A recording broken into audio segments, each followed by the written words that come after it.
नमस्कार, हिंदी साहित्य classes by Rita ma'am channel पर आप सभी लोगों का हार्दिक स्वागत करती हूँ।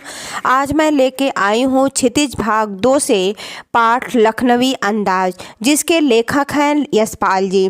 लखनवी अंदाज नाम का जो शीर्षक है, जिसमें लेखक अपनी बातों को प्रस्तुत कर रहे हैं, इसका विषय उन्होंने बनाया है नवाबी अंदाज। लेखक के सामने अपनी नवाबी का प्रदर्शन करते हुए खीरे के फाकों को खाने की जगह सूंघ करके उसका रसास्वाद करता हुआ जो नवाब है, उसको सूंघते हुए खीरों को देखना और एक एक करके खिड़की से बाहर फेंकना, फिर ऐसा नाटक करना जैसे उसका पेट भर गया हो, डकार लेना। उसके इस व्यवहार से लेखक सोचते हैं कि क्या इस तरह से बिना घटना, बिना विचार और बिना पात्रों के कहानी लिखी जा सकती है। तो कहानी की शुरुआत इस प्रकार से होती है। लेखक जो है वो रेल की यात्रा करते हैं और अपनी पैसे को बचाने के लिए वो सेकंड क्लास के से यात्रा करते हैं। फिर यह सोचकर कि वह भीड़ से बच जाएंगे, कौन, नवाब साहब भीड़ से बच जाएंगे और कोई उनको देख नहीं पाएगा, यह सोच करके नवाब साहब भी सेकंड क्लास के ट्रेन से यात्रा कर रहे थे। और लेखक जो हैं वह अपनी कहानी को लिखने के लिए शांत जगह पाएंगे और खिड़की के पास बैठ करके प्राकृतिक दृश्य का आनंद ले पाएंगे।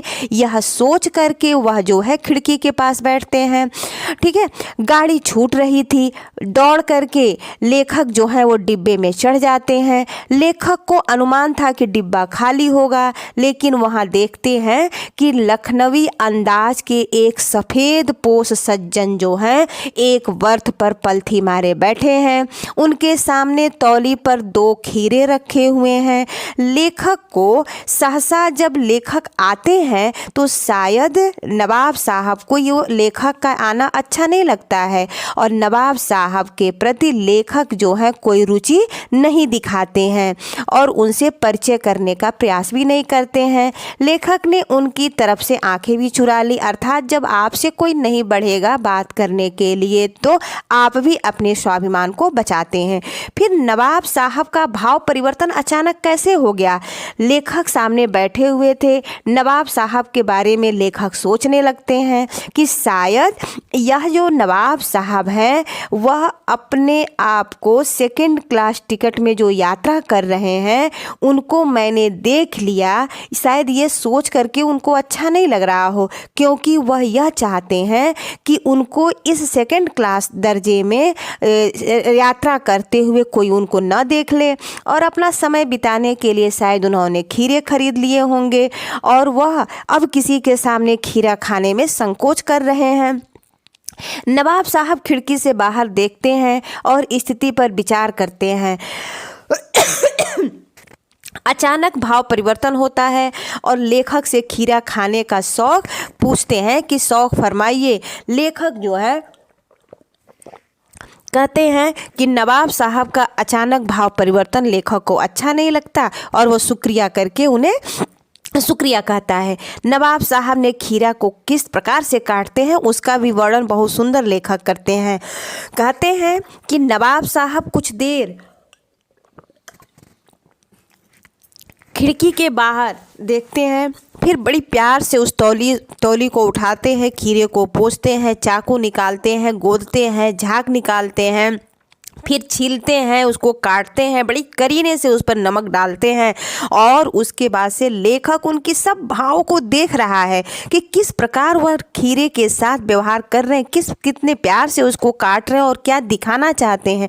फिर नवाब साहब के मुख में खीरे का रसा स्वाद की कल्पना आ जाती है कि शायद उन्होंने खा लिया। एक बार नवाब साहब ने फिर लेखक की ओर देखा और कहते हैं कि ये लखनऊ का बालम खीरा है, एक बार शौक फरमाइए। नमक मिर्च छिड़क दिए हैं, लेकिन वो कहते हैं, लेखक जो है उन्हें मना कर देता है। नवाब साहब ने एक फाँक को खिड़की से बाहर फेंक दिया और उसके बाद से अपने आँख को बंद कर लिए। उसके बाद से उन्होंने स्वाद यानी कि खीरे का स्वाद ऐसे लिया कि जैसे वह खीरा उनके ओठ के पास गया, सूंघने से उन्हें उनका पेट भर गया हो, उनके गले के नीचे उतर आया हो और वह एक एक खीरे के फाँकों को उठा करके वह खिड़की से बाहर फेंकते गए। उसके बाद तौलिए से हाथ और ओठ पोंछकर बहुत गर्व से लेखक की ओर देखते हैं। नवाब साहब फिर डकार लगाई।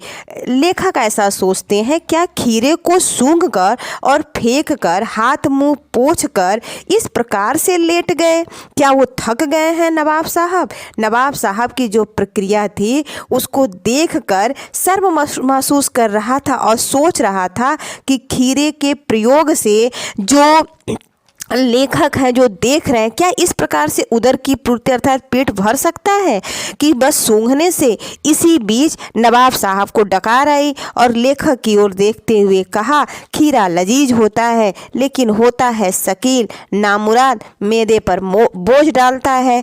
लेखक को एक प्रेरणा मिलती है और लेखक यह सोचते हैं कि क्या बिना सोचे विचारे और क्या बिना घटना का, बिना पात्रों का कहानी लिखी जा सकती है? अगर जो बिना स्वाद खाए हुए किसी चीज़ का, खीरे का स्वाद लिया जा सकता है, तो क्या इसके बिना आप कहानी लिख सकते हैं? लेखक यह कटाक्ष करते हैं और आज का जो पतन होती हुई सामंती पूंजीवाद है, वो वर्ग है, उस पर कटाक्ष करते हैं लेखक।